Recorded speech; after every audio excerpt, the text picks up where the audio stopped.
Bulletin of Bihar के सेहत खास प्रोग्राम में आपका स्वागत है। आज हम बात करेंगे डॉक्टर अशोक कुमार सिंह से। चीफ फिजिशियन हैं, HOD medicine, central hospital garden reach, Kolkata से। सर, आपका बहुत बहुत स्वागत है हमारे चैनल में। तो फर्स्ट ऑफ ऑल, और शुरुआत यहीं से करते हैं। गर्मी के जो चिलचिलाती धूप है, सभी परेशान हैं, तो शुरुआत यहीं से आप कर दीजिए कि इसमें अपने डाइट को किस तरह हम ठीक रख सकते हैं। जी, ये चिलचिलाती गर्मी पूरे देश में एक वेव के तरह फैला हुआ है जी। और ये बहुत ही खतरनाक स्थिति है। आज जब मैं पटना आया हूँ तो यहाँ का टेम्परेचर 43 प्लस चल रहा है और बिहार के अन्य क्षेत्रों में तो काफ़ी और भी ऊपर जा रहा है। और ये अभी वेव्स का कोई ठिकाना नहीं कितने दिनों तक चलेगा। तो इसमें सबसे इम्पॉर्टेंट है कि हमें बाहर निकलने से पहले अपने डाइट में बड़ी सावधानी बरतनी होगी। हमें पानी का हर समय इस्तेमाल करना होगा, खाली पेट बाहर नहीं निकलना है, शरीर को ढक करके रखना है और माथे को, फेस को जितना भी कवर करके रखेंगे तो ये चिलचिलाती धूप और जो हीट वेव्स का असर है वो कम से कम पड़ेगा। सबसे इम्पॉर्टेंट है कि आप बिना खाना खाए हुए धूप में तो निकले ही नहीं, कभी भी नहीं, और पानी का इस्तेमाल बार बार करें।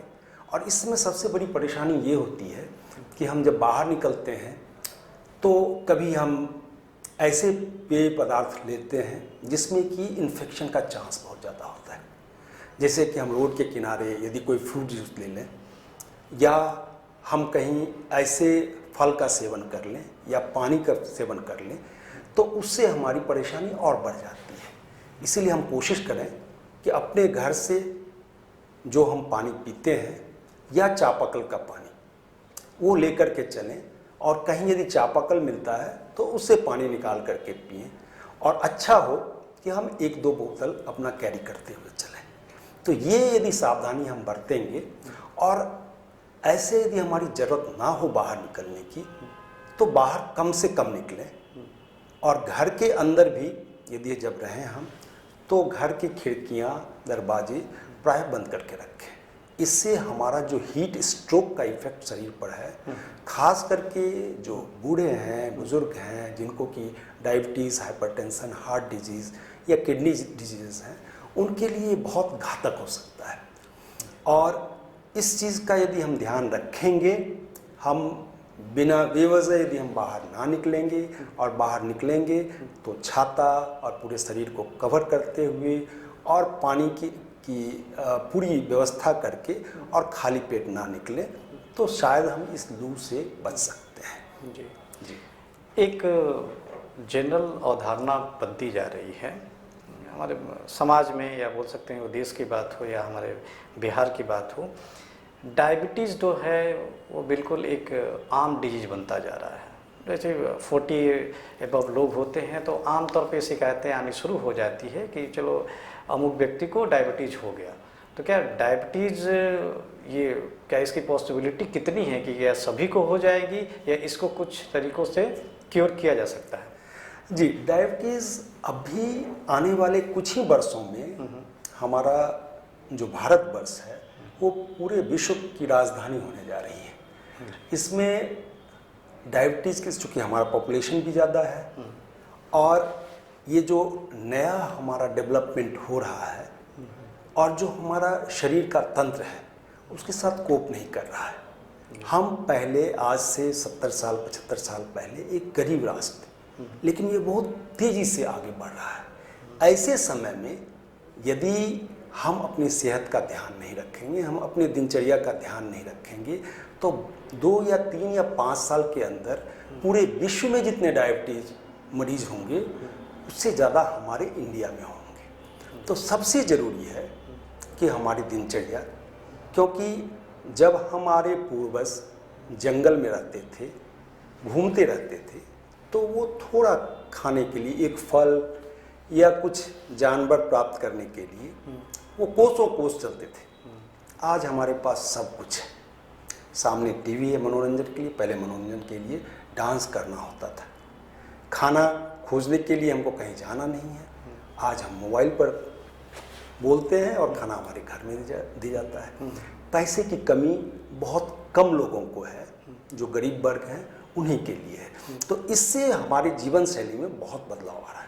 हम टीवी का ज़्यादा से ज़्यादा इस्तेमाल कर रहे हैं, हम मोबाइल का ज़्यादा से ज़्यादा इस्तेमाल कर रहे हैं, किसी से मिलने का, किसी के घर जाने का ये ख़त्म हो गया प्रचलन।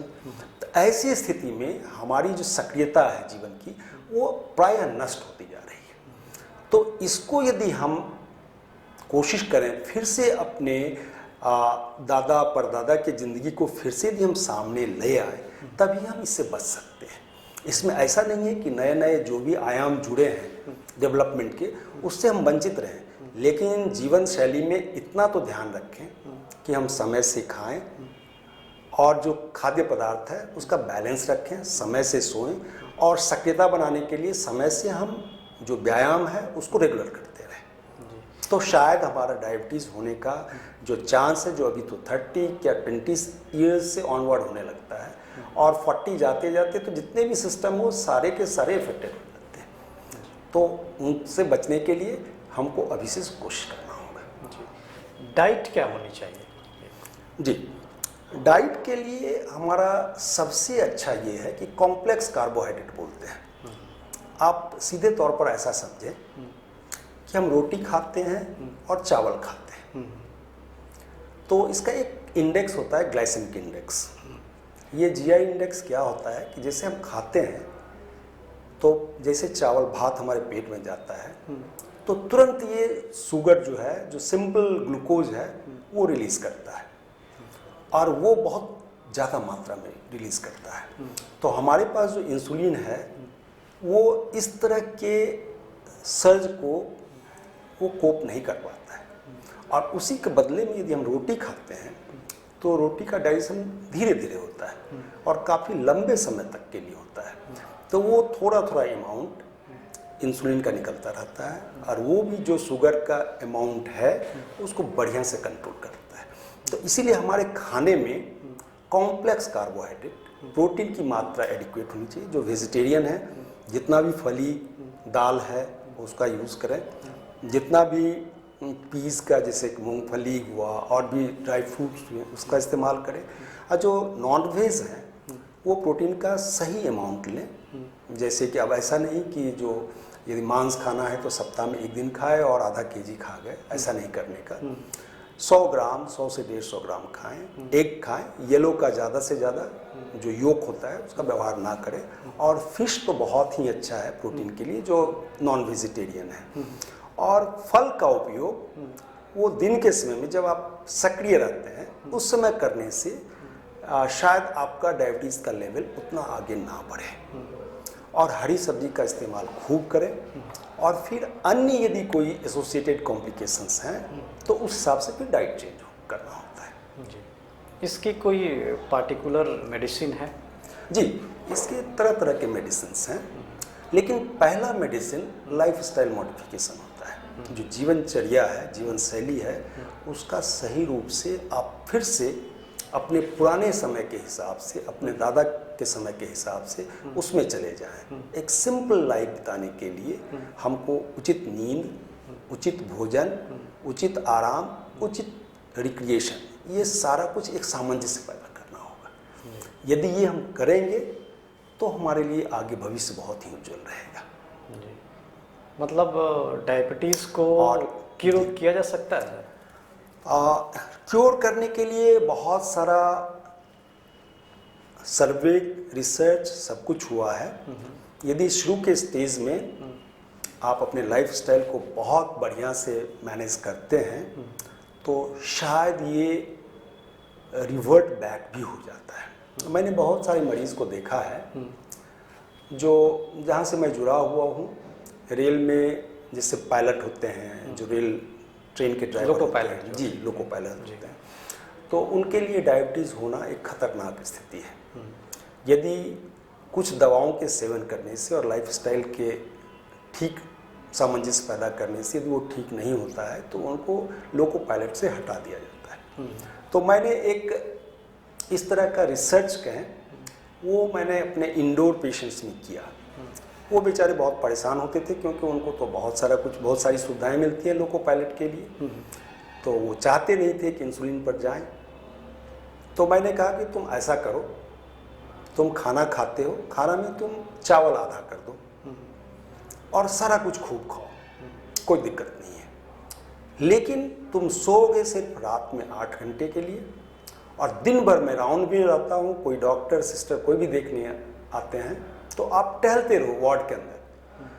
तो सरप्राइजिंगली मैंने देखा कि 1 से 1.5 वीक के अंदर जिनका डायबिटीज़ का लेवल, शुगर का लेवल रैंडम 400 के आसपास था, वो 120-130 के करीब आ गया, और सिंपल 2-3 मेडिकेशंस देने से वो ठीक हो गए। और 1-2 पेशेंट तो ऐसे ही मिले जिन्होंने बोला कि हम तो 4 बजे सुबह से उठते हैं और 1 घंटा दौड़ते हैं, और उसके बाद 1 महीने के बाद आकर के उन्होंने दिखाया कि उनका सारा कुछ कंट्रोल हो गया।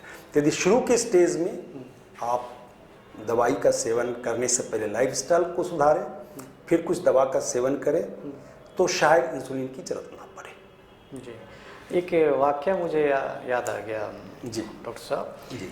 कुछ दिन पहले एक कंट्रोवर्सी हुई थी कि जो अमेरिकन की मेडिकल एसोसिएशन है और इंडिया की मेडिकल जो एसोसिएशन है, एक जो पैरामीटर होता है इंडेक्स का कि भाई फास्टिंग इतना होना चाहिए शुगर की, तो दोनों में कुछ कंट्राडिक्शन था। क्या था ये वाकया? क्या आप इंडियन मेडिकल एसोसिएशन से सहमत हैं?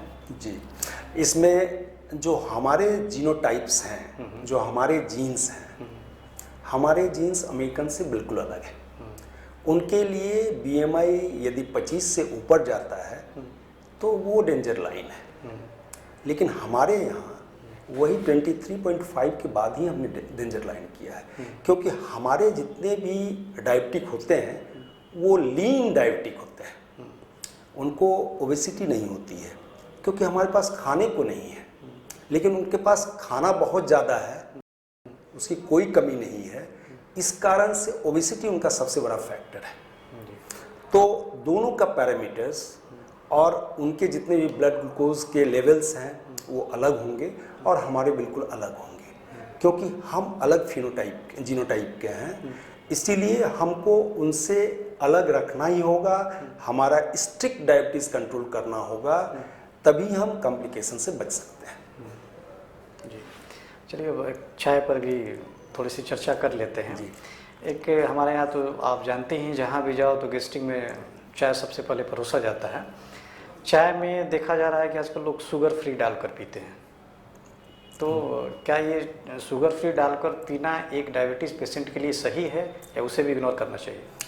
जी, जितना भी ये आर्टिफिशियल स्वीटनर्स होते हैं, ये कम ऑलवेज आपको कहीं ना कहीं शरीर में, अभी जो हमारा खतरा सबसे ज़्यादा बढ़ रहा है वो कैंसर का बढ़ रहा है। जी।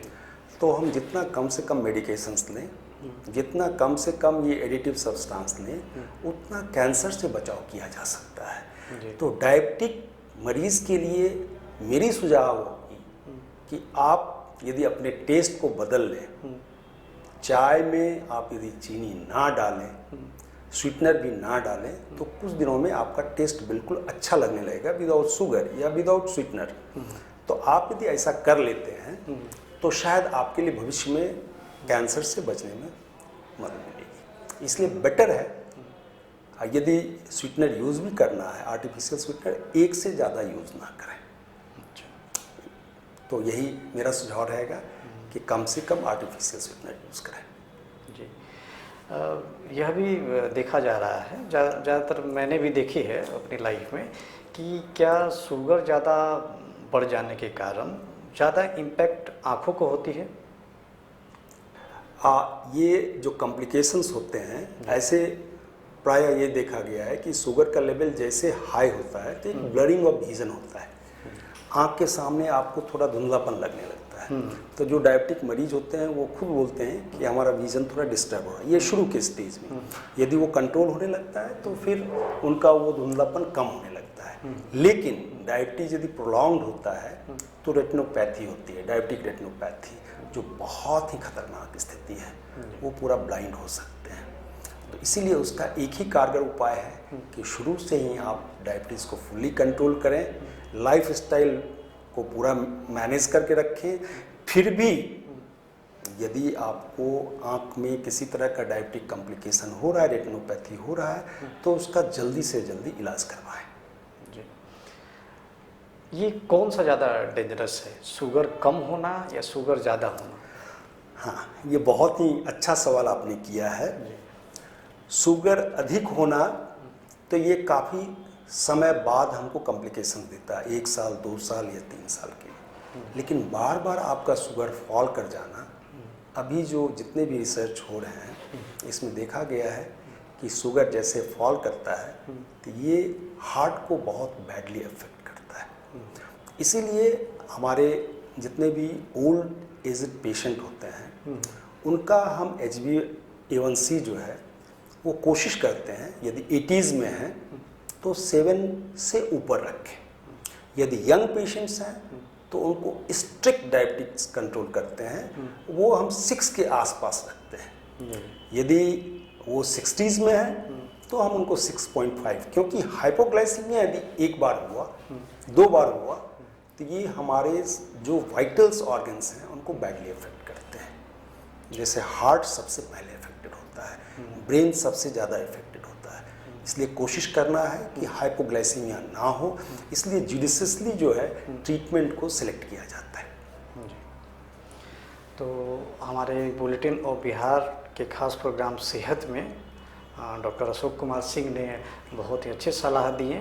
उन्होंने चिलचिलाती गर्मी से बचने का उपाय भी बताया, जंक्स फूड नहीं लेने चाहिए हमें, डायबिटीज़ का हमारे समाज में अभी क्या रोल एक बढ़ता ही जा रहा है, आने वाले दिनों में और ज़्यादा बढ़ेगी, लेकिन इसको रोकने के उपाय भी इन्होंने बताए। तो डॉक्टर अशोक कुमार जी, आपका बहुत बहुत स्वागत है, बहुत बहुत धन्यवाद कि हमारे चैनल में आपने आया और दर्शकों के सामने रूबरू हुए। Thank you very much. नमस्कार। Thank you.